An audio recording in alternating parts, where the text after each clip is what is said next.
go, babe. And this is Red Rocker Sammy Hagar, and you are watching rAwTiMe.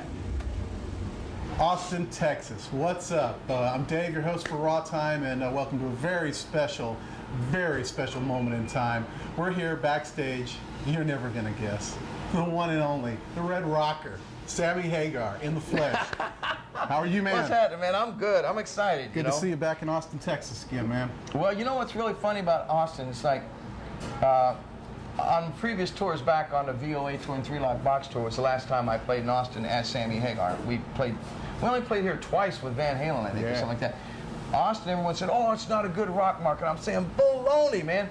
But, so on this tour, they booked it. First day we said, no, I just play San Antonio, and the people from Austin want to come, we'll drive it. I'm going, no. I'm playing Austin. I'm playing San Antonio. I'm playing Lubbock. I'm playing Corpus Christi. I'm playing Houston. I'm playing Dallas. I'm playing Odessa. We did Odessa the other. It's like Texas is, man, there is not a town in the whole state of Texas that isn't a good rock and roll town. And I remember the Texas jams. Texas always threw you the fatties on stage. Oh, yeah. Well, that was, you know, the guy that came from San Antonio that used to always throw me that thing and said Led Zeppelin, he threw me about an ounce of weed, wrapped in red papers, and it said Led Zeppelin on it. Oh, now, I never smoked the damn thing because, I mean, it's like, that big of a joint would kill you. It'd choke you to death. Yeah, I could never sing again. But that ain't a casual high. Every time I played San Antonio, the guy would throw it, and it was a guy from San Antonio, and then when to the Texas Jam, he'd drive up there and get one up there. That's crazy, man. It was good. I'd give it to the crew, man. They'd break it down. They'd smoke dope for about 2 weeks. That Texas Jam, that was the days, man. Them were the days. But, well, I talked to Pace Concert, Louis Messina, about maybe trying next summer, trying to put together a Texas Jam. I'd be willing to do it, and I'd go out and I would patronize. I would try to get all the different bands that I would like. Ted. That's right. Get a guy like Ted. Get some of the other guys back. Maybe get Boston, throw them in on the thing. You know, people that have done them before, and make it a real cheap ticket price. So look, you know, just say like $10, and like for anywhere in the whole place. And, would you do it for free? Of course I would. That's what I'm trying to say. Exactly. That's what I'm trying to say. You're the man. I'm saying, you know, the Texas Jam shouldn't go away. Hey, there should be a celebration every now and then at least. And just, if it would get away from that big money thing, you know, the bands come in. You know, I was in Van Halen. We headlined a couple of them. Sammy Hagar headlined a couple. You know, but, you know, nowadays bands come, we want $350,000 guarantee, and this way, you know, and you have no brown M&Ms. Yeah, for a $45, $50 ticket, it ain't worth it. For a big thing like that, it should be more like a fun picnic. It should be for free, but it can't be. So throw a $10, $12 ticket out there, and I'll do it. Well, let me tell you what, man. I am so psyched, not to knock the last 11 years of your career, bro, but I am so psyched to see Sammy Hagar. You know, Van Halen, you know, y'all kicked some ass and whatnot. We certainly did. But Sammy Hagar, this brand new album, Marching to Mars, that is incredible. Classic Sammy Hagar material right there, man. Came out May 20th. And I believe everyone has been jamming it on the TV and the radio. I've heard it on a whole lot. You financed that sucker all yourself. Well, yeah, same kind of thing. It's like I didn't want, when the Van Halen thing happened, it was so confusing because Van Halen was big business, right? So everything was so contractual, and I hate all that crap. And so it happened suddenly to me, and I'm going, wow, I don't want to be on the same label that these guys are on. So the contract was a little fishy. The new manager was renegotiating the deal with the contract anyway. So rather than wait until I got out of my contract with Warner Brothers, who's a great label, it just said I didn't want to be where Van Halen was because they stabbed me in the back, and that manager stabbed me in the back, and they were out to kill me. They would like Sammy Hagar to go away and never be seen again, and Warner Brothers would be kind of in a funny situation to be promoting me properly. You follow me? Yeah, not at all. So I didn't do it, and so I said, look, I don't want to wait to make a record until all that's out of the way.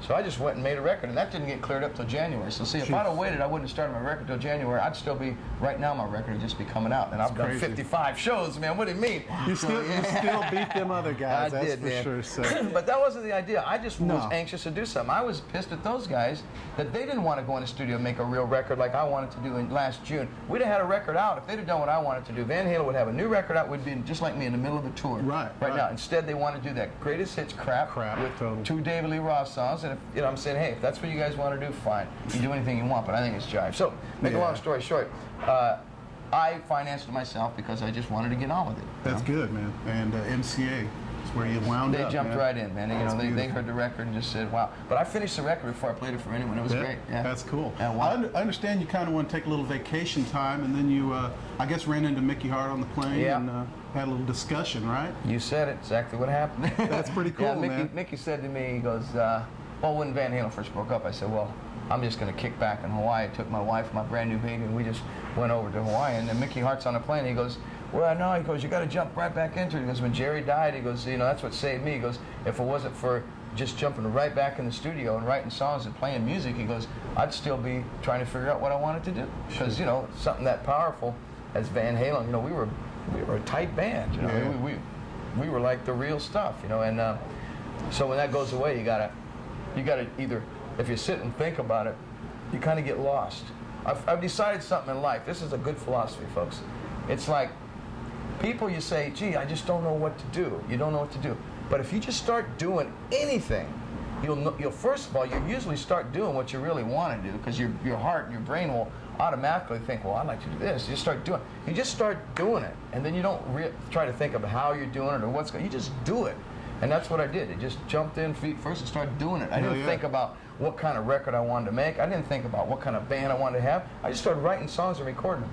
And you hooked up with so many cool people on this record, man. Yeah. I was reading, I guess Stevie Salas hooked you up with Bootsy. Is That's that how right. that went Yep, down? Stevie Salas. That's crazy, man.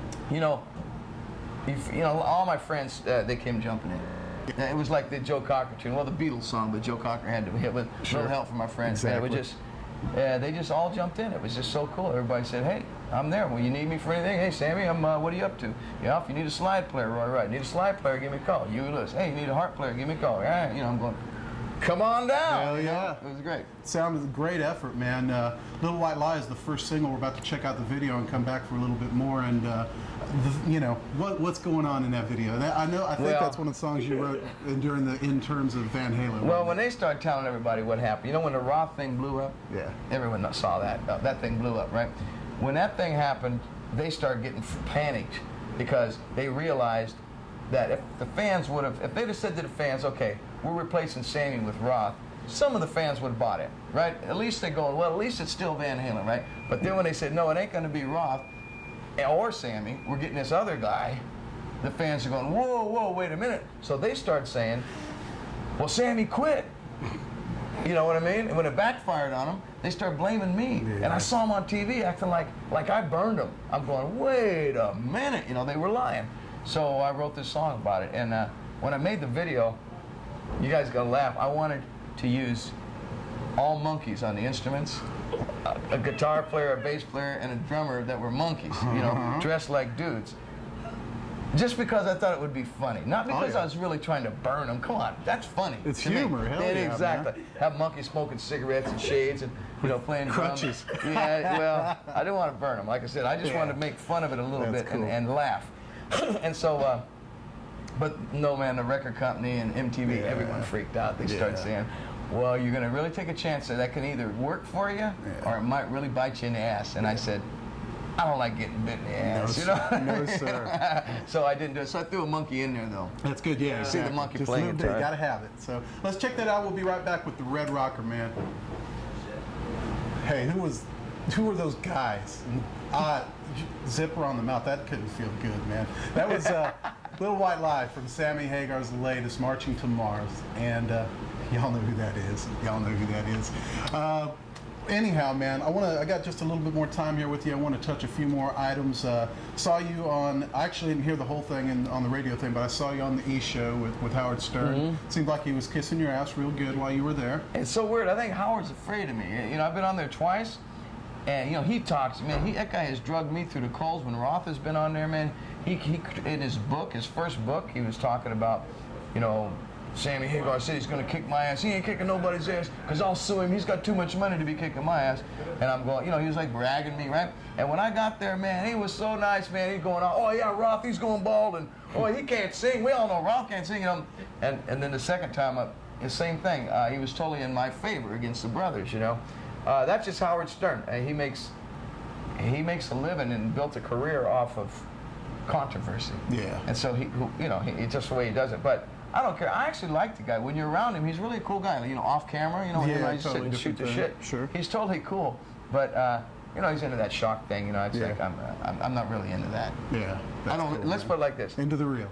I don't listen to Howard Stern. You know what I mean? When I'm listening to the radio or watching TV, I don't watch Howard Stern, and I don't listen to Howard Stern because he's really full of shit. Yeah. You know what I mean? If I'm going to listen to radio talk shows, there's these couple guys, Don and Mike. That's what I check out. That's Don and Mike. That's your man. That's the shit. But I'm just saying that Howard, I'm not putting him down. He's a clever guy, very smart, got a whole thing going.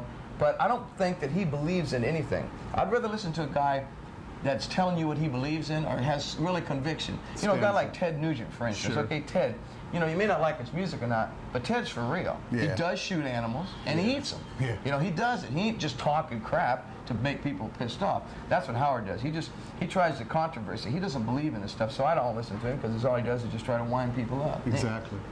Half of his fans want to kick his ass anyway. That's what yeah. cracks me up. You know, Hell what kind of a job is it when half your fans want to kill you? I don't know, man. You got to have bodyguards, just like David Lee Roth or something. That's what I was going to say. We'll have to ask David Lee about that, man. But speaking of, I don't know, I guess assholes, huh? How'd you get Montrose in one room with you, man? Well, Ronnie's still the same, by the way. Yeah. I called him up. Denny was already doing the record. I called up Bill Church, and I called up Ronnie. And, of course, Bill was into it, and Ronnie just was going, sure, why not? I mean, you know, Ronnie doesn't have a lot going for him right now. I mean, he's a great musician, but because his head's so screwed up, he usually can't, you know what I mean? He's never in a band because he can't play with other people, you know? Anybody that can't deal with other people can't be in a band. A band is about dealing with other people, you know. Yeah. And so it was fun though. Ronnie really played good on Leaving the Warmth of the Womb on Marching to Mars, the original Montrose lineup. I underplayed it because I didn't want to look like a retro thing. I'm not into retro. No, you know, he's still a class player, man. No question. Ronnie's He's kept first his class legs player. up, He so. really played great, man. I thought it was really good. Speaking of great players, man, you got a crack band, dude. I saw you kicking ass on Keenan Ivory Wayans the other night. Oh, man. yeah. Y'all seemed angry. I mean, well, you know, in a that's good right way, before I got you know? sick. I was actually, that's the first day I had a cold. I was sick. I had a fever, and I was really kind of bumming. But I'm glad we came off pretty good. I mean, you know, playing music, I'm always going to be happy. I'm never going to be bumming bad. But I got sick right after that, and we canceled 2 shows against San Antonio the other night. And we canceled Santa Fe, New Mexico. And I went ahead and tried to do the show at Red Rocks in Denver where the live broadcast was. Couldn't sing a lick. And I did it anyway, you know. It's a funny thing. Exactly. It's a funny thing. I thought to myself, you know, everyone out there that's listening, they know I can sing. Like, so why be embarrassed? I'm sick. I can't sing, right? So I'm going, well, they know I know how to sing. They've heard me. They know I can sing. So it wasn't embarrassing. Once I got over that, the embarrassment and the macho thing and the ego, I said, forget it. I just said to the people, I said, hey, man, I can't sing a lick, but you know what? We can still party, you know, and that's the way we did it. And it was actually probably as good as any show, but that's cool. I normally sing a little better. Man, again, we got two more things for you here, man, and want to say thanks for taking the time to do something ground level like this, man. I really appreciate it. Hey, look, ground level's where it's at. That's what I'm doing on this tour. I'm back to a ground level, you know, and I'm going to places and playing for 3,000 and 4,000 people. I'm not worried about stadiums. I'm not worried about arenas. You know, I did that for 20 years, you know. Yeah. And not that I'm down on it. It's just that I'm back to the grassroots. I'm saying, I don't care if I have a hit record. I don't care if MTV doesn't play my video. I'm about going back, playing for the people, and having fun, because that's what I love to do. Just like I said, would you do it for free? Yes, I would. And that's the way I'm doing this tour. My band gets the money. I'm just breaking even. I don't care about money. Man, like, money is not my issue. Maybe that tequila you got coming out will bring you there on some bucks. That's going to be available in the States here real soon. Huh? I got plenty of hope for that tequila, but that isn't the idea of that either. It's good tequila. It's good tequila. That's what I hear, man. Maybe I'll get up front and get some of that Calderita tonight, and we'll figure that out. Well, ladies and gentlemen, it's been Sammy Hagar here on rAwTiMe. Once again, thanks to the Red Rocker, man, keeping it real. He's a man. Hey, this is Red Rocker Sammy Hagar, man. You're watching rAwTiMe. Hang on in there, you see my new video.